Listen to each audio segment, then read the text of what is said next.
Joining me now, Congressman, Ninth District, Virginia, Red District, Morgan Griffith. Morgan, thanks for being with us today. Great to be with you as always. Now, I'm curious, how many signatures more do you need for About, your run on well, the I'm award? supposed to get 50. I've got 25. So 25. So that's the good news. But you know how it is. You can't just get as many signatures. So you got to get like 100. Although we've been very careful about making sure that people are registered Republicans, registered in Ward 2. But if there's challenges, some people think they're in the 2, they're in 1 or something. But we'd like to get 100. I've got another event coming up, and thanks for trying to be there. I know our schedules couldn't work out, but you'll be at the next one. But thank you for that.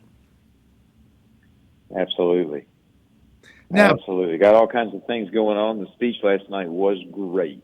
I mean, I have to tell you, I was kind of dreading it because, it's late in the evening, and as you know, I get up at 5:15 in the morning, and so staying up until 11 o'clock, that's way past my bedtime, just like it is yours. right. But I thought, oh my gosh, this thing lasts 2 hours. It's going to be, a real drudgery. But it wasn't. I found that the time went by quickly. The president was on. He said a lot of good things. And I was very appreciative. I was also appreciative because the Democrats push this narrative all the time, and the president pushed back last night.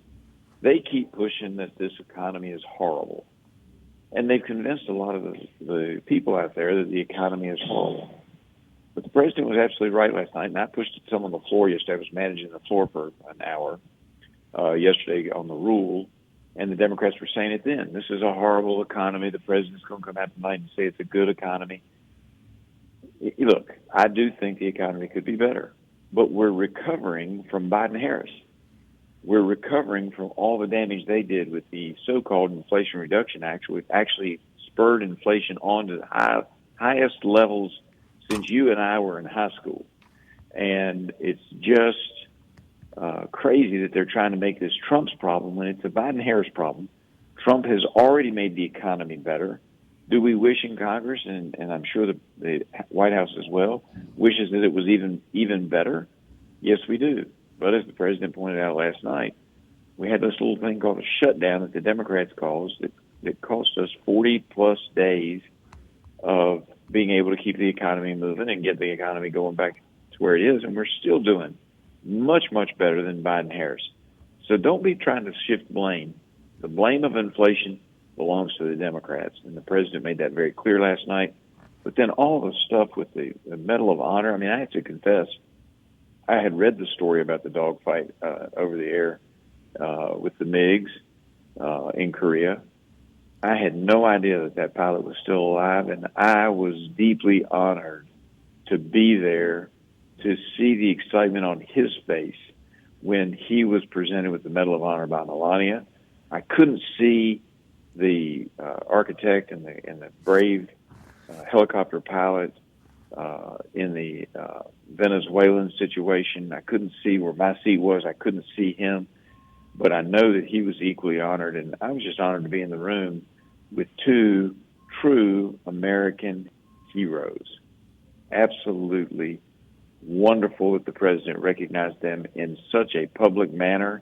And the Medal of Honor is always an amazing award, but usually it's done, in a quiet ceremony. There might be some press, but it's nothing like having the members of Congress, at least on the Republican side, and I think a number of Democrats stood for this too, out there to honor everything that was being done. What was your emotions last night as you were going through the USA chants, the hockey team coming out, as President Trump made so many people last night just feel good again about America? What ran through your emotional veins, Morgan? Well, what I was thinking was I thought the president did a nice job. Sometimes he goes too far in his criticism of the Democrats. Not that it's not deserved, but sometimes he overdoes it for the event that he might be at. I thought he nailed it perfectly. He criticized them where it was appropriate, but he didn't keep going. He didn't go on for 20 minutes about that. He said his piece, and he moved on. they had to speak for themselves, and they did so by sitting on their hands for big chunks of things when they were really things they should have been standing up for. And it's just the way it is. And I was very thrilled. Hang on a second. I'm in the Right. hallway at the Capitol because I got a meeting to go to here in a No couple of problem. minutes. So I apologize for the noise. That's fine. But but but the bottom line is that I was just thrilled with what the president was doing and saying, and was ecstatic. And truly, while I felt like if it went 2 hours, I was going to be exhausted and beat down, I walked out of there and I was pumped up, and I had to wait. Probably, it took me 30, 40 minutes before I could get calmed down enough to even think about getting some rest. And still got up at 5:15 this morning, but it was just an adrenaline high. The president, I think, struck the right chord, hit the notes he needed to hit, pushed back where he needed to hit, and honored the United States of America, as he often does. And you and I see this all the time. He does things behind the scenes that people don't realize he's doing, but that are really fantastic for, individuals that a lot of times the media's not even there to see. Last night he put it all on show, and he did a great job. I tell you what, when you we're with Morgan Griffith, Congressman, 9th District, Virginia, red district that basically is Southwest Virginia. When you were looking over at the Democrats and their sour pusses over there, they wouldn't even like stand up, especially when he said, the job of the American government is to protect Americans, not illegals, and they all sat there in their hands. I mean, what do you like? How do you deal with these people when you look over there? Because you're a very nice guy. Now, if I had some others on here, I get a little bit of a different response. But you're a gentleman always, kind of like me. Not, you're a gentleman always, and so am I. But when you look over there and you see them sourpusses, I mean, what was up with that? Do they just hate him? Do they really hate this country that much, Morgan? Well, I don't think most of them hate the country. I do think, though, that they don't understand the threat that illegal aliens have posed to this country. And, as you know, I'm an advocate for increasing legal immigration because we want people who want to share the American dream coming from wherever they are in the world to come here to share the American dream and to build this country, to buy into our culture, not try to, change it dramatically as we've seen with so many of the more recent immigrants who've come into this country. They want to change it to make it look like their country. I don't want to look like Somalia. I want to look like the United States.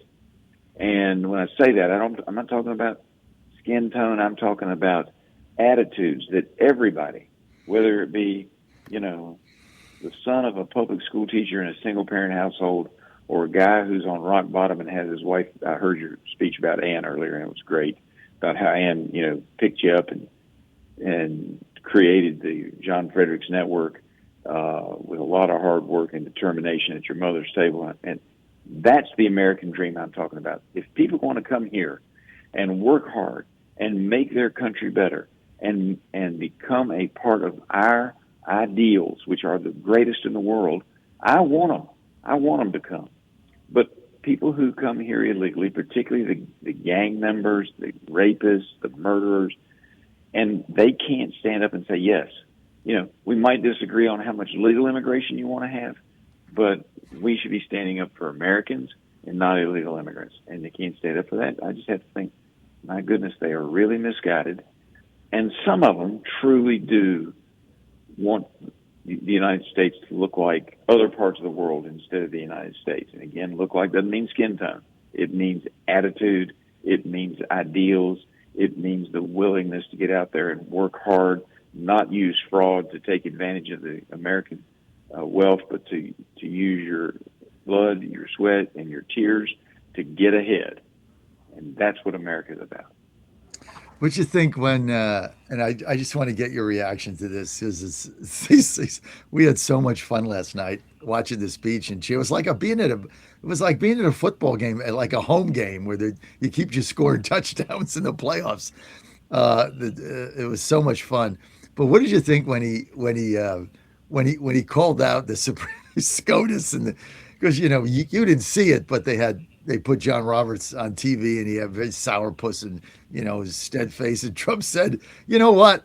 I don't care what you ruled. I got bigger tariffs going anyway." Roberts is sitting there like dumbfounded. He also gave Amy Comey Barrett the cold shoulder, totally blew her off, which also made us laugh. I'm not a fan. I was such a fan of hers because I'm Catholic, and I thought she'd be like one of the best ever, and she just forget about it. Half the time she sides with the liberals. But what did you think of that like in your face tariff thing he did last night? What was your reaction to that? Well, I did not see the personal interactions he may have had with the Supreme Court justices, so I can't speak to that. Because I always sit in the back, so if I have an excited utterance, I don't end up on CNN. I've done that since the Obama administration. And so I didn't see that. I can't comment on that. But I thought his speech, he said basically, this was a disappointing result, and he didn't agree with it. He has a right of free speech just like everybody else. Right. He's the president of the United States. He said his piece. He didn't go overboard. He didn't say the Supreme Court's illegal and needs to be changed or anything outrageous. He just said, I thought this was a disappointing ruling.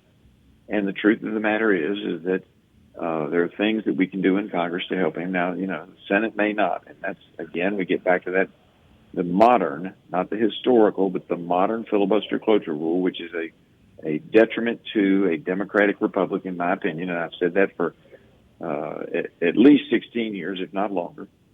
And I know all the naysayers are worried about what the Democrats will do when they take over, but the bottom line is that keeps people from getting done and lets senators hide behind a secret hold. And the same thing is there. We can work with the president and this ruling to do most of what he wants to do on tariffs. But you got to get rid of the modern filibuster cloture rule, which the Senate is just absolutely wed to, not realizing that it's not that old. It goes back to the 1970s. That's it. The old rule went from the early 1800s until the 1970s, when suddenly the Watergate generation felt like they knew better how to run the government than anybody else, and they changed rules in the House, they changed rules in the Senate, all of long-term to the detriment of this great republic. You nailed it. And I thought, John Thune, who is so-called a traditionalist, I think he's under a lot of pressure now because the president spent a lot of time on the Save America Act, on the SAVE Act, if you will, and on voter ID and about the whole thing. He spent a lot of time on it. And, you'll never get 60 votes in the Senate. Obviously, they do that. The Democrats will never win. And he was right. You'll never win. They'll never win another election if they can't cheat and get these illegals voting and these mail-in ballots and harvesting and all the stuff they do. They'll never win again. So doesn't this put pressure on Thune now to really take seriously getting rid of this rule? He needs 50 votes to get, I guess, 51 votes to get rid of it, and then 51 to pass the SAVE Act. What? And to open the DHS. Well, I don't, for the life of me, understand why they don't do that. Yeah, they're scared, and I don't mean that meanly. People are always a little nervous when you're changing the rules, and so they're worried that this change in the rules will cause greater consternation and mayhem. And you and I have had this conversation before. Right. The bottom line is that, yes, the Democrats, if they get control, will do bad things. But then the American people get to judge them on those things that they've done. And instead of them blocking good legislation like the SAVE Act, they'll vote for something bad. And then guess what happens? 2 years later, we take the Senate back. Because the American people are going to go, they did what? The American people are going to look at the Senate, if the Democrats take over and start doing crazy things because we got rid of this modern filibuster cloture rule, they're going to look at the Senate and say exactly what President Trump said last night. Oh, my gosh, these people are crazy. Yep. And they'll throw them out of office, and we will take back over, and we'll be able to get legislation actually passed. Part of the reason the American people are so dissatisfied with the Congress as a whole is that they don't see us getting bills done. Well, even bills that aren't controversial or aren't big bills, like the SAVE Act is a huge bill, but even bills that aren't, they go over to the Senate, and if two senators decide they want to put an end to it or don't like the concept, two senators can hold a bill up indefinitely. Under the modern filibuster cloture rule. That was never the case until the 1970s. And even after the 70s, they didn't start to use the rule aggressively. And both sides have done it, so I'm not picking on the Democrats here particularly. But they didn't start using it aggressively until that generation that created the rule in the 1970s retired or passed away. And I think what happened was that when they created this rule, they made some kind of a gentleman, gentlelady agreement that they wouldn't abuse it. Subsequent to that, when the next generation came along, the rule's still sitting there, and they figure out they can do all kinds of interesting things, and they did. They did all kinds of interesting things, and now we've got a stagnated legislative process because 40 people can stop anything from going forward. Nuts. It's nuts. This is supposed to be a majoritarian. It's supposed to be a majoritarian policy, a majoritarian body. That's what the first generation set up. That's what the second generation confirmed when they rejected Calhoun's tyranny of the majority theory. And then in the 1970s, we backed into it. We stumbled backwards into policies that are anathema to the founding principles of our republic. And the Senate needs to restore the traditions prior to the 1970s and have legislation go forward. And if you don't like it, you go to the floor and you talk. And I know I've told you this before, but I'm saying this for your listeners. The longest one in history prior to the new rule was just a little over 24 hours. So if you want to take the floor and hold up things for 24 or even 48 hours, have at it. But at least then the majority gets to go forward after that time and pass the legislation that the American people are demanding, like the SAVE Act. I'm going to have to run. I've got a meeting at Steve Scalise I got to get to. I just got one other thing. All right. This crazy referendum that looks like it's going to go forward on April 23rd. Should I do a bus tour in Southwest Virginia in the 9th District and try to rally our troops and find a way to maybe fight this thing and beat it? Well, I think you ought to do a bus tour. The question is, where can you get the most people turned out? It'll be a low turnout. We need to get the most people we can turned out. Well, I would love to have you back in Southwest Virginia. You may want to look at the roots of the JFN network and look towards the eastern part of the state where we need the Republicans to turn out in a big way. Good advice from Morgan Griffith. Are you in favor of counties seceding and going to West Virginia in your district?